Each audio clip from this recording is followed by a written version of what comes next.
maybe, just maybe, this will be the week. Just maybe. Maybe this will be the week one of us three nails another bold prediction. Andy, I think, got one a couple weeks ago in the Penn State game.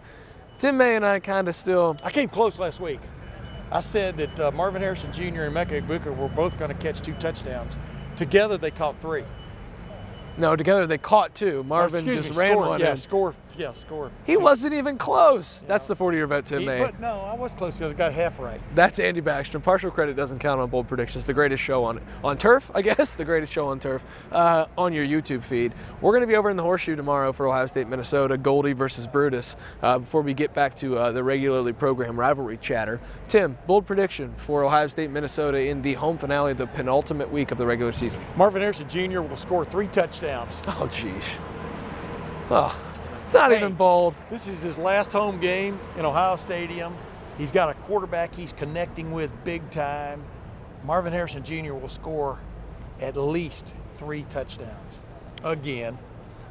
Ohio State had over 350 yards in the first half on Saturday against Michigan State. I think they hit that mark again against Minnesota. Minnesota's really banged up. That defense started out the year pretty strong, but they're just decimated from, really in the back 7 right now. And I think that's going to be hurting them once again in a game. But, if they're looking at their final 2 games, they got Ohio State and Wisconsin. You almost have to look, okay, we got to beat Wisconsin to make bowl eligibility.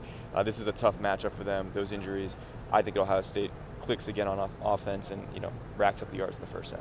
I think Lincoln Keenholz is going to have 2 touchdown passes. What? Hey, it's the week before the Michigan game. You get your lead and you get the hell out of there. Wow. Okay? I like that, though. I like that. Kyle McCord, get in there, son. Get a nice lead going and let the young man play, number 12. Ryan Day obviously let the offense be the offense last year. We saw in years past C.J. Stroud, handoff left, handoff right. Jack Miller, handoff left, handoff right. What good does that do you? You're in the same situation then when Kyle McCord leaves for the NFL, where your quarterback has barely thrown any passes. Like Kyle McCord stepped in this year, barely throwing any passes other than that one start he had. So I think you had me at 2 touchdown passes. I think Ryan Day is going to keep the offense open for Lincoln Keenholz. These receivers are simply too good. If the Minnesota first string is banged up, what's the second string look like? Let's They're thin, so I don't know if they have any. Exactly. So I think Lincoln Keenholz is going to have a nice little day, get his first touchdown of his Ohio State career, and then add a second one for the cherry on top. I think we understand. Offensive player of the game, Tim. Can't say Marvin Harrison, can I? Because I named him as my overall bold bid. So I'm going to go with Cade Stover. Final answer, Cade Stover. I think he's going to have a big final game in Ohio State. I'm going to stick with that. I'm going to stick with that theme through this evening. Okay. Well, in that same vein, I'm going with Xavier Johnson, who's been here even longer than Cade Stover. Good answer. 6th year, one of 3 6th-year guys on this You're not team. going to give his whole history, are you? No. No way. I'm messing with you. Because his history is like a CVS receipt. Yes. Oh, my God. But I think that Xavier Johnson has become a big asset for this team. And we were talking to Brian Hartline on Wednesday. He mentioned that 2-back set is a real asset for this team. And, Xavier Johnson doubles as a running back and as a wide receiver. I think he scores in one of those ways on Saturday against Minnesota. You know those coupons you get on those big receipts? I always forget them, right? When you need them the most. Hey, Ohio State doesn't forget Xavier Johnson when it needs him the most. And that's important. Ohio State also is not going to forget. I'm just going to go all young guys in this. I'm going to go with Brandon Innes. I went Carnell Tate last week and Brandon Innes. I'm going to go back to that. Player of the game, really? Yeah. He's going to see that much action. Yeah. He's going to catch those 2 touchdown passes from Lincoln Keenholz. Why would all of these Instead guys? of Jelani Thurman. Why would all of these guys play a lot if the Ohio State's going to have the lead? Get them out of there. But it's senior day. I get it. Patrick Gerd touchdown, maybe. Nah, no way. There's no way. I don't know. Jelani Thurman touchdown, maybe. It's not freshman day, Tim, but it is freshman day because we're picking Brandon Innes. He's going to be the offensive player of the game. Tim, defensive player of the game. You know what? Just because we just got to talk to him this week, and I really like this guy, and my goodness, he's coming on like Jim Knowles said he would. I'm going to go with safety, quasi nickel guy, quasi linebacker, Sonny Styles. You going to give his whole history, Tim? No, but I tell you what, did you see his eyes light up when I asked him? When you see that signal come in for a blitz, his eyes just lit up. I mean, this guy, he likes blitzing and he likes playing back there center field. I mean, how many guys have you run into covering football who were adept at both of those? Not many is the answer. Sonny Styles, final answer. Well, look, Minnesota, if they're going to get anything going offensively, it's going to be on the ground, most likely. They want to run the football. They're down 2 backs right now. But they've got... And the other guy's banged up. They've got a stable of backs, so. And Jordan Newbin's the next guy up. He had 40 carries against Michigan State. Good God. So they're going to try to run the football. But I think this defensive front for Ohio State is one of the best parts about this team right now. One of the reasons why it's so special, because they're not just clogging up blocks, okay? They're also making tackles. I think Tyleik Williams has had a breakout year, and he's my defensive player of the game in the final home game of the regular season. Oh, man, I thought you were going to take mine for a second. I'm glad you didn't, because I'm going with a different defensive tackle. I'm going with Hero Kanu, a guy who's starting to come on. He's starting to flash. Ohio State doesn't want to get too many of these defensive tackles banged up this week. Going to try to get in, get out. Again, like I said, there's a trend here with me. So I think Hero's going to get a lot of run. I think he's going to get a lot of runs at him. And so I think he's going to be able to make a few tackles. I wouldn't be surprised if he's the defensive player of the game. And, yeah, I'm taking a little bit of a flyer there because he's not a guy who's going to play 50, 60 snaps. But I think he could have a pretty nice game. He's going to be the hero of the game. Absolutely, Tim. Right. Score prediction, Tim May. Score, I'm sticking with it from last week. I'm just recycling 52 Ohio State, 10 Minnesota. 10? I'm going with it. Wow. I'm going Ohio State 42, Minnesota 10.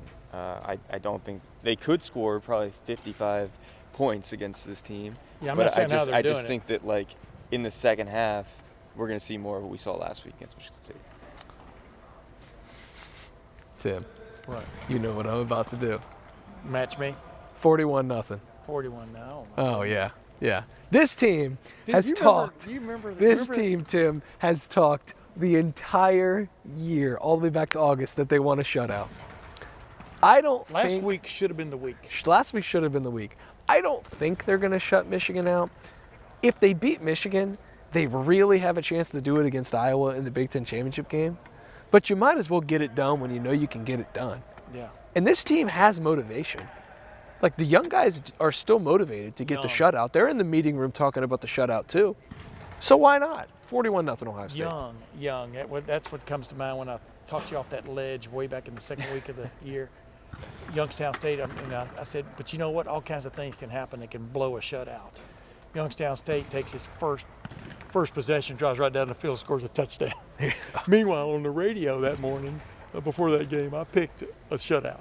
All right. You talked me out of it, Tim. Lesson learned. 41-6. Oh, okay. 41-6. Final answer. I won't do the shutout. Minnesota also has a great kicker who has multiple 50-plus yard Okay, kicks, so you might have the same thing. Here's a little inside baseball. FWAA, shout out to the FWAA, proud member. I voted for the NCAA All-American team this year, and Minnesota's kicker is my All-American kicker because he's really, really good. 21 of 25. So you forgot. He got my vote. I was not expecting him to get in field goal range, but now that you mentioned that, since I voted for him, I'll go ahead and give him. I don't even know if I'm allowed to disclose who I voted for. So maybe I'll lose my vote after this, but the Minnesota kicker got my vote. It's not exactly the Heisman. So the 40-year vet, Tim May, he's going to be in the horseshoe for Ohio State, Minnesota. So will Andy Backstrom, and so will I, Spencer Holbrook.